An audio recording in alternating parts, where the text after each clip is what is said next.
Hello বন্ধুরা, আজকে আমি তোমাদের সঙ্গে শেয়ার করতে চলেছি আমার ব্রেকফাস্ট, যা আমি করে আমার ব্যাংকে যাই। তো সবার প্রথম দেখো, কয়েকটা বাদাম রয়েছে, দুটো খেজুর নিয়েছি, দুটো কাজু বাদাম, দুটো কাঠবাদাম আর একটা বানানা অর্থাৎ কেলা। তারপরে আমি নিই এই যে দেখেন হাই প্রোটিন জাতীয় একটি পিনাট বাটার রয়েছে। তো এটার দাম 300 থেকে 400 টাকা আপনাদের পড়বে। এটা নিই আমি 1 চামচ। তার সঙ্গে নিই এই যে ওটসটা রয়েছে, এটা আমি 2 চামচ নিই, বেশি খাই না ওটস, হ্যাঁ, 2 চামচটা নিই।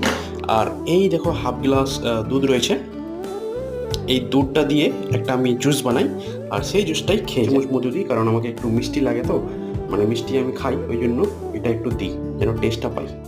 যাই, তো চলো কীভাবে জুসটা বানাচ্ছি সেটা আপনাদের দেখাচ্ছি আমি।